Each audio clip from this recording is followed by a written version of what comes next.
Ahora estamos con el escritor Marco García Falcón, escritor de 4 libros, bueno, 5 libros en total, yo los tengo en 4 ediciones. París Personal y El cielo de Capri, París Personal, que son sus primeros cuentos. En esta casa vacía, que si no me equivoco le valió el Premio Nacional de Literatura en 2017, parece que es. Eh, un olvidado asombro y La luz inesperada. Bienvenido, Marco. ¿Qué tal, Alberto? Bueno, muy contento de estar acá contigo, comentando un poco eh, ya el camino que he recorrido durante más de 20 años, ¿no? Algo que destaca muchos críticos y uno también lo puede destacar al momento de leer, es la calidad de tu prosa, bastante directa, bastante limpia. Eh, Algunos dicen y pueden leer en tus textos cierta influencia de Ribeiro, de Luis Loaiza, ¿no? ¿Qué tan importante es para ti, además sabiendo que tú en un momento has dicho que un escritor es en un principio un lector empedernido, un lector entusiasta, la influencia de otros cuentistas que vieron antes? Sí, bueno, con respecto a lo de la prosa, yo te diré que es una prosa que me sale así, ¿no? Que yo voy escribiendo y voy tratando de darle forma, ¿no? Para mí es muy importante la fluidez, en primer término, ¿no? Que el texto no se atraque, ¿no? Recuerdo que Carlos Garayar, el profesor y escritor, me decía que la prosa era como una autopista, ¿no? Debía uno ir corriendo, deslizarse por ahí, ¿no? Ahora, yo soy plenamente consciente de que no todos los autores tienen ese tipo de prosa, ¿no? Hay prosas que son, ¿cómo decirlo?, menos transparentes, ¿no? Menos llanas y igual de placenteras, ¿no? Entonces, creo que es algo natural, ¿no? Recuerdo también que Osvaldo Reynoso decía que había escritores dionisiacos, ¿no? Y escritores apolíneos, Genios. ¿no? Yo sería pues un escritor más bien apolíneo, ¿no? Que siempre busca cierta belleza, simetría, fluidez, ¿no? Y los autores que tú has mencionado, en efecto, han sido importantes para mí. Loaiza, me encanta. Ribeiro también. Ribeiro quizás no tenga una prosa tan armoniosa, ¿no? Pero sí es una prosa muy fluida, es muy entretenido, ¿no? Que es algo que a mí también me interesa, ¿no? La fluidez, ser entretenido, ¿no? Que el lector no abandone el texto, ¿no? Otra influencia para mí es García Márquez, ¿no? García Márquez también tiene una prosa muy clara, muy transparente, y te comentaré, bueno, es algo que yo les he comentado a mis alumnos, que me gustaba tanto la prosa de García Márquez que llegué, digamos, a coger un cuaderno y a copiar sus estructuras oracionales, ¿no? Y aprendí mucho de eso, ¿no? Y bueno, después me di cuenta, y lo dice el mismo García Márquez, que su estructura sintáctica, digamos, es herencia de Hemingway, ¿no? Que también era muy claro en la estructura sintáctica, ¿no? Justo, Sí. justo por eso hablando de Hemingway, ¿no? Justo quería preguntarte también que tenías alguna influencia norteamericana, ¿no? Porque la prosa norteamericana, el cuento norteamericano tiene que tener una estructura bastante directa, de lectura rápida, que es, a veces es distinta a la latinoamericana, ¿no? Y justo mencionas a Hemingway, ¿no? Así que justo quería Sí, preguntarte si tienes alguna influencia, sobre todo extranjera o norteamericana, porque la prosa estadounidense es bien característica en ciertos estilos. bueno, cierta prosa, ¿no? Porque si, por ejemplo, pensamos en Faulkner, que No, tiene tranquilo. unas oraciones así que como que se van complicando, se van alambicando, quizás no, ¿no? Pero si empezamos en Eh, autores como Carver o Richard Ford, ¿no? Tienen una prosa bastante directa. sí, yo creo que tiene que ver incluso con el modo de ser norteamericano, ¿no? Es cierto pragmatismo, cierta forma directa, ¿no? Ahora, de García Márquez también me interesa que, digamos, digamos, cierto ornamento de la prosa proviene de la adjetivación, del uso de metáforas, ¿no? Y ahí hay autores que me gustan mucho también en cuanto al trabajo metafórico, Nabokov, ¿no? Banville, que además tiene una herencia de Nabokov. Y bueno, pues uno va por allí aprendiendo, ¿no? Siempre uno va aprendiendo y también, digamos, hay algo propio, ¿no? Cuando uno escribe, obviamente. Algo que tú mencionabas es que, hablando también de los, para hablar de los contenidos de tu literatura, es que lo más valioso de la literatura no está en las palabras, sino entre ellas. Y algo que me quería preguntar es, a mí me parece muy interesante cómo dentro de tus libros se puede hablar tal vez de experiencias o ideas propias. Tu literatura, si hablamos de libros como por ejemplo Un olvidado asombro, que se basa en una novela dentro de todo bastante autobiográfica en ciertos aspectos, o con bastante carga personal, o las ideas de En esta casa vacía, eh, creo que entre las palabras que existen también aflora un poco de tus experiencias vividas, de tu personalidad y de los sentimientos que tú encarnas para poder escribir. ¿Es así? No, totalmente, ¿no? Yo soy un convencido de que uno escribe a partir de la experiencia, ¿no? Suscribo plenamente esa frase de Naipaul, la literatura es experiencia transformada, ¿no? Y que esto no solamente se aplica, digamos, a los que hacemos literatura, sobre todo realista, sino la no realista, porque a veces estos hechos que pueden parecer extraños, insólitos, nacen, ¿no? De una experiencia que se transforma, ¿no? Entonces, uno lee, por ejemplo, a ciertos autores, ¿no? Y se sorprende y dice, ¿de dónde salió esto? Y después vemos que hay una experiencia personal, ¿no? Yo te pongo, por ejemplo, este cuento muy famoso de Cortázar, ¿no? Carta a una señorita de París, ¿no? Es que es una persona que vomita conejos, ¿no? Y que destruye una casa y por eso escribe una carta disculpándose, ¿no? Eso nació, y bueno, ya hay referencias sobre eso, de, digamos, una situación de neurosis de Cortázar, ¿no? Que justamente comentaba su terapeuta, ¿no? Que era una angustia tal que él sentía que tenía un conejo atravesado en la garganta y que como que en algún momento iba a salir, ¿no?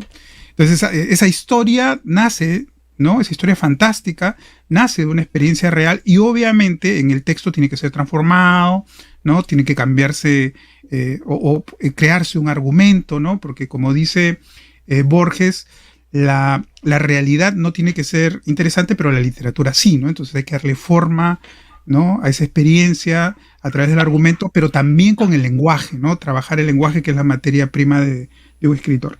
Y por encima de eso, creo yo, está el tema de las emociones, ¿no? Es algo que yo me he venido convenciendo mucho de que uno escribe a partir de ciertas emociones, obviamente ligadas a las experiencias, y a partir de esa emoción que a ti te mueve, que en algún momento te puede incluso obsesionar o sentir como una carga que te lleva a escribir, es que tú creas un argumento, que trabajas el lenguaje, ¿no? Entonces es algo invisible, ¿no? Es algo que tú dices en qué momento pone esa emoción y está, digamos, entre las palabras, ¿no? Por eso yo decía eso de que la literatura no son las palabras, como se suele decir, porque la literatura es el arte de las palabras, sino aquello que está invisible, que ha dejado el autor, ¿no? Que sería, pues, qué cosa, su humanidad, su espíritu, ¿no? Su esencia, ¿no? Y bueno, creo que es a partir de allí que hay que escribir, ¿no? Hablabas de vivencias, pero también en otra entrevista mencionaste que las vivencias no necesariamente tener una vida alocada o desenfrenada, no también pueden ser los libros que lees, las películas que observas, y eso me lleva a París personal, porque el título lo dice, es una visión de París de alguien que no ha estado en París hasta el momento de escribir la historia. Es alguien que conoce París respecto a los sueños, al sueño de escritor, al sueño de Ribeiro, de Vargas Llosa, de Vallejo, a través del cine, a través de literatura, ¿no? ¿Cómo puedes escribir un libro ubicado en una ciudad en la que no has estado? ¿Y qué tan importante es, ¿no? Esta imaginación para que este alter ego tuyo pueda escribir todas estas vivencias, ¿no? Que al final también son imaginarias, pueden ser imaginarias, porque el final del libro lo muestra como tal, ¿no? ¿Y qué tan retador es crear una ciudad en tu mente a partir de referentes culturales? Bueno, ese es un libro que yo quiero mucho, ¿no? Fue mi primer libro, pero también, digamos, fue mi primera experiencia escribiendo un libro, ¿no? Cada libro es una experiencia, un reto, ¿no? Y bueno, hay muchas cosas allí, ¿no? Por ejemplo, en ese libro yo no conozco París y las referencias son más bien de otros libros. No son las mismas referencias que, por ejemplo, tenemos ahora, pues a través de Google Maps, puedes ahora ver las calles. Yo lo hacía con mapas, con guías, con álbumes, ¿no? De fotos y me iba imaginando ese París, ¿no? Pero lo interesante, creo yo, era una vez más el tema de las emociones, ¿no?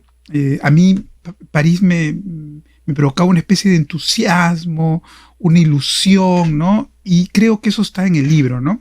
Asociado a ciertas imágenes que podrían ser un poco románticas, si quieres, ¿no? El París lluvioso, ¿no? El París en el que te vas perdiendo en las calles, ¿no? Y El todo país en es el que te arte. enamoras también, ¿no? Exacto, pero eso es una imagen, ¿no? Eso es una imagen romantizada, si quieres. Pero creo que tuve la lucidez de darme cuenta en el proceso de escritura del libro que al final todas las ciudades son personales, ¿no? La Lima de un muchacho que vive, no sé, en Miraflores, no es la Lima de alguien que vive en Puente Piedra, ¿no? Y incluso dentro de Miraflores habrá, cada uno tiene su propia experiencia, ¿no? Sus propios lugares, sus propias emociones, ¿no? Entonces me di cuenta de eso, ¿no? Que era una cosa personal y bueno, sin, digamos, spoilear un poco el libro, porque el libro tiene una unidad de sentido, el personaje también se da cuenta de eso, ¿no? Se da cuenta de que en realidad lo más importante es lo que uno tiene en la mente, ¿no? Que la realidad fáctica quizás no sea tan importante, sino lo que llevas, ¿no? Y este personaje que atraviesa el libro termina escribiendo un libro, ¿no? Más allá de lo que pueda o no significar el París real, ¿no? Entonces creo que me gusta la distancia haber tenido la suficiente lucidez como para darme cuenta de eso que yo, digamos, ahora suscribo con más facilidad, ¿no? Y ahora, después de haber conocido París realmente, haber estado por Europa, haber leído el primer libro, ¿tu París personal era la que te imaginabas o ha sido distinta? Digamos que fue distinta, ¿no? Aunque yo, como que llevaba mi propio escenario, ¿no? Iba con mi música, mis libros, ¿no? Eso también es interesante, ¿no? Uno un poco que puede forzar su realidad, ¿no? Tú pones música a un determinado contexto y ese contexto va a cambiar, ¿no es cierto? Entonces, como que yo también ya iba con todos mis aparatos como para convencerme de que mi París mental era el mismo que el París real, ¿no? Pero tuve otras experiencias, ¿no? Tuve otras experiencias que ya darían para escribir un segundo libro. Algunas personas me decían, ¿por qué no escribes, digamos, el libro ya posterior a haber conocido París? Bueno, podría ser también, ¿no? Pero dentro de las otras experiencias está que yo hice un tour por Europa y descubrí Capri, ¿no? Descubrí esta ciudad literaria y también paradisiaca que es Capri, y yo dije, bueno, tengo que escribir sobre esta ciudad, ¿no? Y te llevó a escribir El cielo de Capri. El cielo de Capri. Me encantó, fíjate que fue una cosa de casualidad, yo tomé un tour en Europa y cuando tú tomas un tour, pues como que hay días libres, ¿no? Pero en realidad no son días libres, sino que te ofrecen irte a la Con un Cartuja de extra, Parma. tú eliges las Exacto, situaciones extra, correcto. pero por un extra que te puede costar 200, 300, 400 euros, Sí, ¿no? sí, sí, más o Y menos. yo no iba a ir a Capri, me parecía caro, era todo un día, y no sé cómo me animé, y fíjate que terminó saliendo un libro, ¿no? Y terminé deslumbrado con Capri. Y a veces uno no se espera, ¿no? De un viaje termina saliendo tu segunda novela, ¿no? Sí, mira, y descubrí que era una ciudad importante, ¿no? Es una Esta isla, ¿no? isla frente a Que Nápoles. tiene, exacto, que tiene todo un pasado etrusco muy interesante. Yo alguna vez lo he comparado como una especie de Machu Picchu marítimo, ¿ah? Y hay una tradición de escritores que han estado allí, que yo menciono en el libro, como Gorky, Hemingway, Neruda, y el propio Julio Ramón Ribeiro, ¿no? Entonces, digamos que había para escribir allí, ¿no? Ribeiro tiene un cuento también sobre Capri, ¿no? Luego, después de algún tiempo de silencio a nivel editorial, vendría En esta casa vacía. No, perdón, antes viene Un olvidado asombro. Asombro. Y Oli después, así ahí está mi confusión. En Un olvidado asombro, ¿no? Que es incluso más personal como novela, ¿no? Te adentras en la relación del personaje con su padre, que puede conocer a su padre y descubrir, ¿no? Ciertos elementos, ciertas cosas del pasado, de la vida, relaciones, y cuánto hay en los genes, ¿no? Cuánto un hijo se puede tener pareciendo un padre. Sí, mira, yo creo que si hacemos un arco, ¿no? de mis propias experiencias, yo creo que han sido experiencias un poco cada vez más duras, ¿no? Como la vida misma, ¿no? Y entonces allí yo tuve la experiencia de que mi papá en efecto tuvo un accidente como en la novela, ¿no? Se golpeó el cerebro y estuvo a punto de morir, ¿no? En la novela, digamos, cambia un poco ahí la historia, pero fue un encuentro, ¿no? Que creo que no solamente lo he tenido yo, sino muchas personas, ¿no? A veces estamos un poco distanciados o vivimos cada uno en un mundo y la relación con el padre o con la madre quizás no es tan buena. Y son estos momentos de enfermedad en el que creo que hay otra oportunidad para mirarse, para comprender, ¿no? Para darte cuenta de lo esencial, ¿no? Entonces creo que ahí encontré, digamos, el germen para contar una historia, ¿no? Que creo que a muchas personas les ha pasado eso, ¿no? Pero también tenía yo en la mente y había pasado algo con un amigo que había fallecido, ¿no? De una manera trágica, ¿no? Y decidí, digamos, hacer historias cruzadas, ¿no? Es Sí, una novela con historias cruzadas. está la historia de este hijo, este alumno, ¿no? Que es hijo de un amigo, podría ser hijo de un amigo, se desenreda el pasado. No voy a hablar más, porque tampoco es ánimo de hacer spoiler, ¿no? Pero ambas historias se cruzan, se mezclan en el libro, es correcto. Es correcto y digamos que yo le encontré un sentido, ¿no? Porque este joven que acá aparece como un alumno, está buscando a su papá, ¿no? Está queriendo saber cómo es su papá y el narrador principal, que es un profesor universitario, muy interesado en tener una vida con poder, también sin saberlo está buscando a su papá, ¿no? Y lo encuentra en este tema de la enfermedad y el hospital. Entonces me parecía que eran dos historias que se cruzaban, ¿no? Porque a veces uno busca al papá y en otro momento la vida te lleva a encontrarte de otra forma con él, ¿no? Y en la literatura moderna, en los últimos años, el tema de hablar de la relación con el padre es un tópico bastante recurrente, no solamente en literatura peruana, sino fuera, ¿no? Se me viene a la mente los libros que escribió Karl Ove Knausgaard, el narrador noruego, si no me equivoco, acerca de esta serie de Mi Lucha, ¿no? Acá en Perú hay varios ejemplos, el más sonado, el más famoso es el de Renato Cisneros, ¿no? Pero es una temática donde siento personalmente que más que escribir sobre el padre es una búsqueda de autorreflexión, autopensamiento acerca de la relación de uno con su padre, ¿no? De buscar, reconectar, buscar introspectar. ¿Fue tu caso? Sí, mira, y justamente yo leí mucho de esos libros, ¿no? Y digamos, yo, digamos, los textos que más valoro, digamos, en primer orden sobre el tema del padre, y que siempre recomiendo leer es Patrimonio de Philip Roth, que me parece extraordinario, ¿no? Que también es un libro autobiográfico, o si quieres, autoficcional. Y eso, digamos, en la lengua universal, ¿no? En literatura universal. Y en cuanto en castellano, me gusta muchísimo Tiempo de Vida, de Marcos Giral Torrente, ¿no? Que tiene otro abordaje, ¿no? Tiene otro lenguaje, por ejemplo, es un lenguaje muy rítmico, con una especie de culpa, ¿no? En la repetición que tiene el texto. Y además con esta dualidad, ¿no? De que él tiene una relación de amor-odio con su padre, que también es artista, ¿no? En este caso es pintor y él es escritor, pero, digamos, lo ha abandonado, ¿no? Se ha ido con otra mujer y dejó a su mamá y a él, al hijo, ¿no? Entonces hay una relación de amor-odio y a través también justamente de la enfermedad que sufre el padre, de este periodo previo a la muerte, ¿no? El tiempo de vida que le queda al papá, hay un acercamiento y hay un encuentro, ¿no? Y podríamos mencionar muchos otros libros, y claro, yo traté de hacer lo mío con los recursos que tenía en esa época, ¿no? Creo que, por ejemplo, Renato Cisneros también bebió de esos libros para escribir el suyo, ¿no? Correcto. Pero a veces se critica.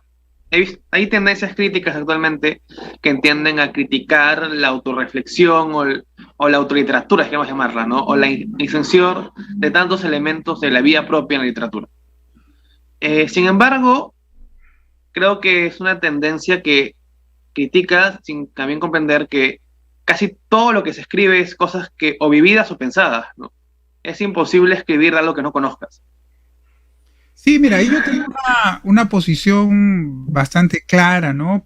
Yo sé que para algunos la autoficción es una mala palabra, es sinónimo de facilismo, de ombliguismo, de narcisismo incluso, ¿no?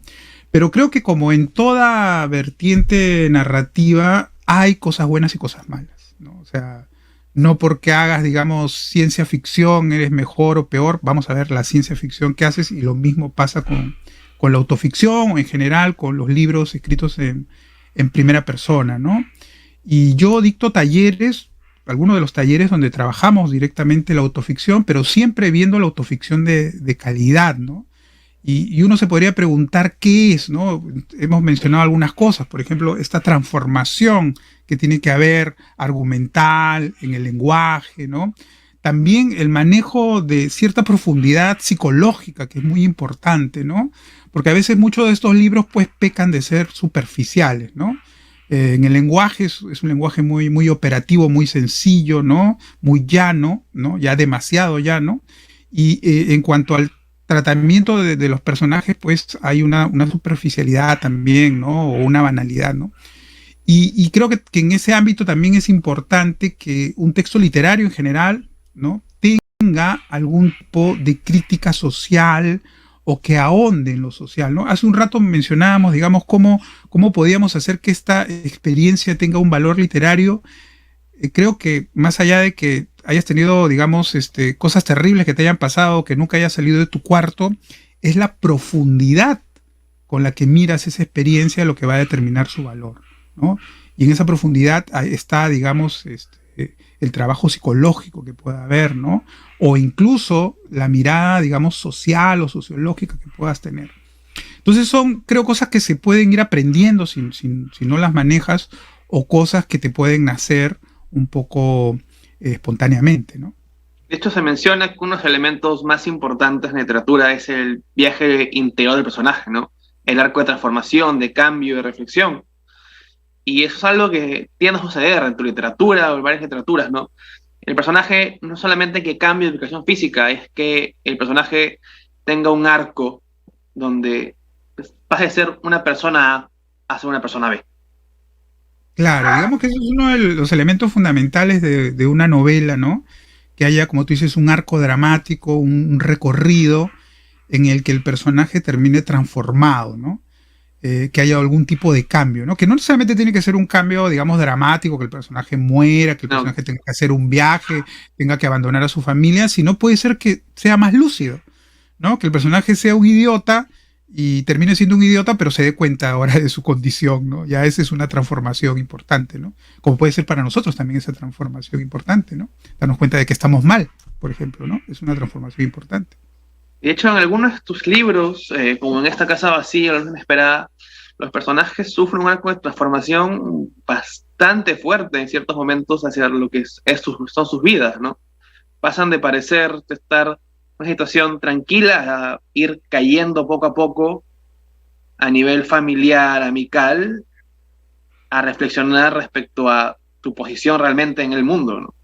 No se puede notar en esta casa vacía, en esa situación de, ¿no? de el padre, bueno, el esposo, ¿no? Que no sabe qué es finalmente lo que quiere hacer en su vida, si estar o no estar, si está en la casa, pero lo botan, sale, entra, está con una pareja, pero vive otras vidas fuera, ¿no? Que no se decide respecto a su propia vida, o en la no esperada este amigo que se reencuentra con su promoción y al final a veces las cosas parecen no ser lo que eran en su vida, ¿no? Sí, mira, es bien interesante, ¿no? Porque una de las cosas que se ha dicho mucho de las cosas que escribo es que, entre comillas, escribo bonito, ¿no? Que es una escritura agradable, ¿no? Y alguien me dijo, sí, perfecto eso, pero a tus personajes no les pasa mucho, ¿no? Tus personajes no tienen una caída, no, digamos, tienen golpes realmente que los remuevan, ¿no? Me lo dijo un crítico, no voy a mencionar quién es, importante, una persona, digamos, que se dedica a la crítica académica, y me dijo, tus personajes apenas si se despeinan, ¿no? Entonces yo dije, bueno, pero quizás tenga razón, y me propuse yo como reto en esta casa vacía que a mi personaje le pasen muchas cosas. Y curiosamente a mí me habían pasado muchas cosas que tienen que ver con lo que aparece en la novela. Hay mucho de autobiográfico también, y también hay mucho de transformación, de ficción, ¿no? Y yo dije, bueno, no, a mi personaje le van a pasar muchas cosas. Recuerdo que Alonso Cueto, quien tuvo la amabilidad de presentar la novela, decía, es como una novela de aventuras, ¿no? Al personaje le pasan una y otra cosa, ¿no? Es como una ola que lo tumba, se cae y vuelve a intentarlo y se vuelve a caer. Y entonces sí, en esta novela yo me planteé que al personaje realmente le sucedan cosas importantes, ¿no? Y que haya una transformación incluso mayor, ¿no? Ahora, empezamos a hablar también un poquito de tu vida como académico, ¿no? De tus talleres, tu papel como profesor universitario. ¿Se puede enseñar a escribir? Ya que diriges talleres literarios, ¿no? ¿Se puede enseñar realmente a escribir o se puede pulir la escritura de alguien? Mira, yo creo que sí se puede enseñar a escribir, ¿no? O sea, todos podemos, la escritura tiene algo de técnico, ¿no? Entonces, la técnica se puede enseñar, ¿no? Yo lo que más bien vería como otro tema es descubrir al escritor que llevas dentro si es que lo tienes realmente, ¿no? Entonces, eso también creo que se puede enseñar, ¿no? Creo que para que haya un escritor tiene que haber una mirada, ¿no? Una forma distinta de ver la realidad, una mirada, una forma propia y una voz, ¿no? Un lenguaje, ¿no? Y eso creo que se puede descubrir, ¿no? Muchos, digamos, hacemos ese trabajo solos, ¿no? Nos hemos dado cuenta a trompicones, ¿no? Cuál es ese proceso y cuán necesario es. Pero los talleres también te pueden servir si es que uno tiene la suficiente humildad como para atender algunas recomendaciones, algunas sugerencias, ¿no? Hay cosas que parecen como que te las están diciendo como una fórmula, ¿no? Creo que en un taller uno no va a dar fórmulas, ¿no? Para escribir, ¿no? Cada uno debe encontrar su propio camino, pero sí puede haber ciertas sugerencias para que encuentres realmente ese camino, ¿no? Y me he dado con el caso de muchos talleristas que creo que lo han encontrado, no sé si porque yo los he ayudado o no, pero creo que sí han sido bastante abiertos o perceptivos a estas recomendaciones, ¿no? Y no es un trabajo fácil, no es un trabajo que se haga de la noche a la mañana, ¿no? Hay toda una exploración interna, ¿no? Porque fíjate que cuando uno escribe literatura, tiende a pensar que la literatura está encarnada en ciertos autores, ¿no? O para cualquiera la literatura son ciertos autores, ciertos libros, ¿no? Y lo natural es empezar a imitar, ¿no? A escribir como estos autores que tanto te gustan, ¿no? Y un segundo paso que no todos lo dan es escribir con tus propios recursos, con tus propios elementos, con tu propia sensibilidad. Y allí es difícil, ¿no? Puedes sentir que te equivocas, puede incluso no gustarte a ti mismo en la medida que te alejas de los modelos que te inspiraron, pero hay un momento, digamos, en que te encuentras y te aceptas, ¿no? Hay una frase de Borges que a mí me sonaba petulante, que era, he aprendido a aceptar que soy Borges, ¿no? Suena como súper petulante, ¿no? Pero en realidad es eso, ¿no? Que es difícil aceptarte ser como eres con tus virtudes y defectos que también van a aparecer en tu escritura, ¿no? Entonces creo que es un proceso que requiere humildad y también cierta valentía, ¿no? Y como te digo, es gradual. Algunos encuentran más rápido su estilo, ¿no? Pero la mayoría creo que, sobre todo en narrativa, demora, ¿no? A veces demora uno, dos libros, tres libros, ¿no?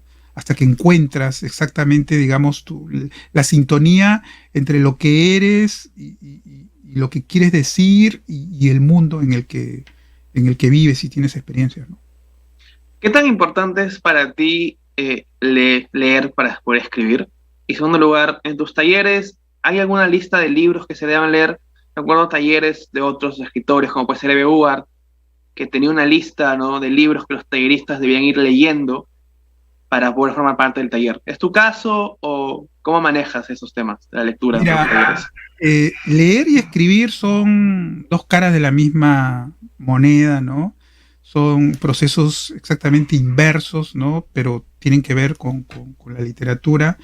Y entonces, creo que todo lector, digamos, o todo escritor es un lector apasionado que también quiere participar, ¿no? De eso que le encanta, que es la escritura, ¿no? Que son las obras literarias, ¿no? Entonces, leer es fundamental y leer bien, ¿no?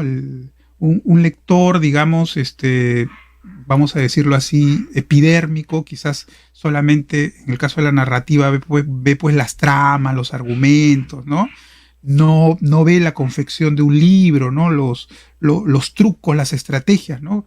Un lector escritor, ¿no? Sí hace eso, ¿no? Tiene otra mirada, ¿no?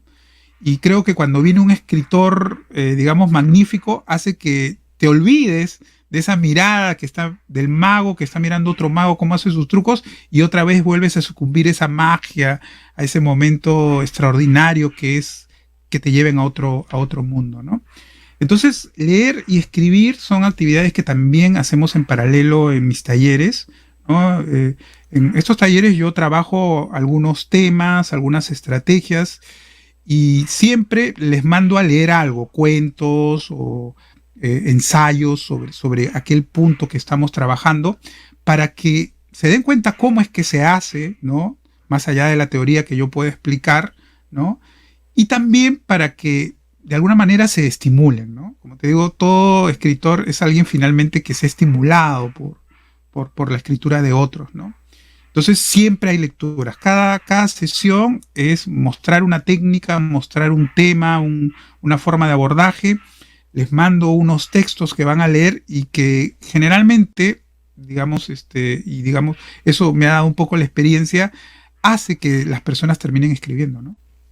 Estamos en días de Feria del Libro, estamos en días de la FIL, que regresa después de 2 años de que has estado de panelista presentando un libro. ¿Qué tan importante crees que se pueda volver a tener esta cercanía, ¿no? Entre los libros, este espacio que tenemos anualmente, entre los escritores y los lectores, de esta manera, ¿no? No en pequeñas presentaciones, sino en este gran conjunto donde hay tanta gente, donde hay tanta interacción, ¿no? ¿Qué tan importante es que el lector pueda tener esta cercanía a los libros y que los escritores puedan tener esta cercanía con los lectores? Bueno, mira, yo creo en primer lugar que la escritura es un trabajo muy solitario, ¿no? Es necesario que sea así, ¿no? Pero que esa soledad inicial apunta a una conexión, a una comunicación, ¿no? Me parece que era Faulkner el que decía que la literatura es como un relámpago, un chispazo que se da entre dos soledades, ¿no? La del lector, que también está solo, y la del escritor, que cuando escribe está solo, ¿no? Entonces siempre, digamos, hay un momento de comunicación, ¿no? Y creo que estos espacios sirven para eso, ¿no? Yo personalmente valoro muchísimo poder conversar con colegas sobre aquello que nos apasiona, pero también, digamos, después de esa conversación o en el pasillo, cruzarte con un lector que está cruzando por allí o de repente ha ido exclusivamente a verte y que te comente su lectura, su experiencia, ¿no? Me parece que es absolutamente valioso. Siempre pienso en esa frase de Ribeiro, ¿no? En cada lector un escritor renace, ¿no? Es muy importante, ¿no? A veces tú puedes no estar muy conforme con un libro, puedes haber incluso olvidado el momento de la escritura, la experiencia que lo motivó, o en fin, qué sé yo, ¿no? Y viene alguien y te recuerda, ¿no? Puedes haber incluso tener cierto rechazo a ese libro que te causó una gran exasperación, te representó un gran trabajo, y viene este lector y como que hace que todo valga la pena, ¿no? Entonces es muy importante, son muy importantes estos espacios, ¿no? Ahora, ¿estás trabajando en algo? La última vez que hablamos sé que estás trabajando en algo, que está en camino. ¿Cómo va? ¿Ya tiene título? ¿Ya se puede hacer algo más? ¿Y qué visiones tienes para publicar algo próximamente? Mira, te voy a comentar algo. Yo ya tengo una novela lista, ¿no? Pero lo que pasó que este libro yo lo escribí a partir de una experiencia que me contó una persona. Obviamente es una experiencia que un poco se conectaba conmigo, ¿no? Por eso me llamaba mucho la atención. Y cuando terminé el libro, esa persona me dijo, no estoy preparada para que el libro salga.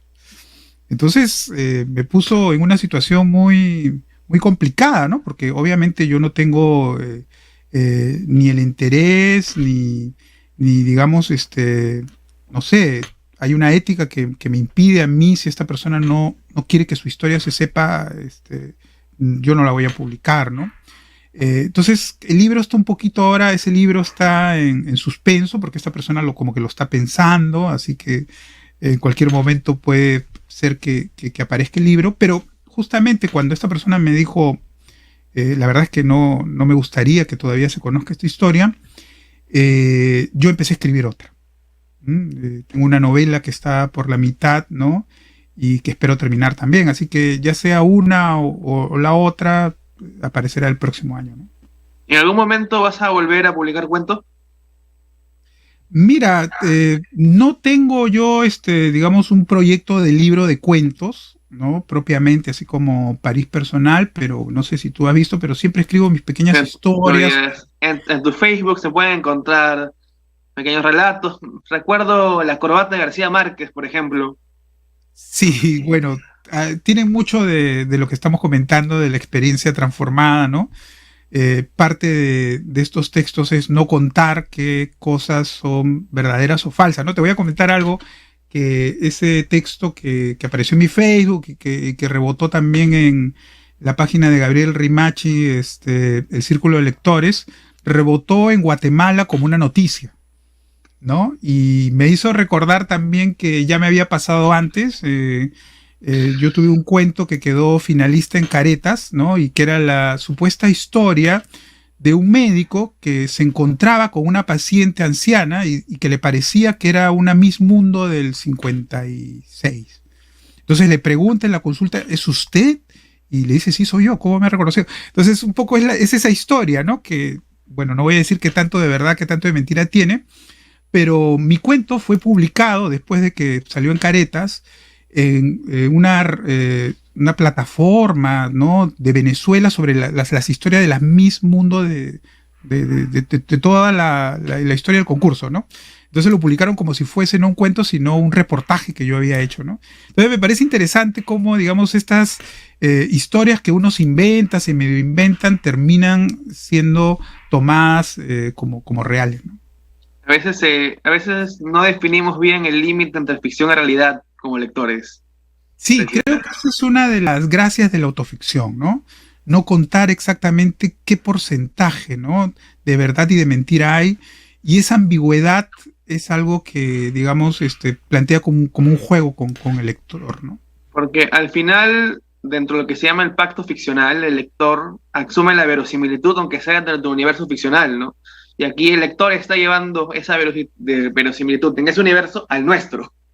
Así que es una idea muy interesante, incluso da para estudiar, ¿no? Cómo se produce este fenómeno. Así que, Claro, justamente, digamos, cuando uno publica, digamos, una autobiografía, una crónica, el pacto, digamos, es fáctico, ¿no? Se supone que tu texto es real, ¿no? Que la pretensión es de verdad.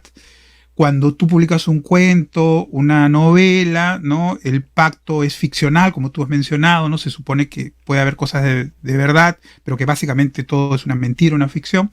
Pero cuando publicas estos textos autoficcionales, se plantea la ambigüedad, ¿no? No sabemos hasta qué punto es verdad o es mentira, ¿no? Y eso tiene, creo, implicancias interesantes.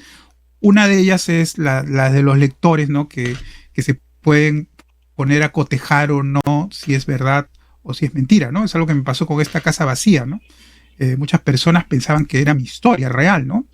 En la novela el personaje se queda solo, ¿no? Y muchas personas pensaban que era mi situación, ¿no? No voy a comentar quién es, pero un escritor muy bueno, peruano, me llamó para ofrecerme, digamos, cobijo, ¿no? Me dijo, Marco, yo sé que estás ahora solo, y la verdad es que no había pasado eso, ¿no? Era ficción. Pero te dejó la duda, digamos. Así que Imagínate, a un escritor, ¿no? Le sí, quedó como la eso me idea. parece muy, muy interesante, muy gracioso de poder saber. Muy gracioso, muy Bueno, gracioso. ha sido un gusto tenerte acá, poder conversar.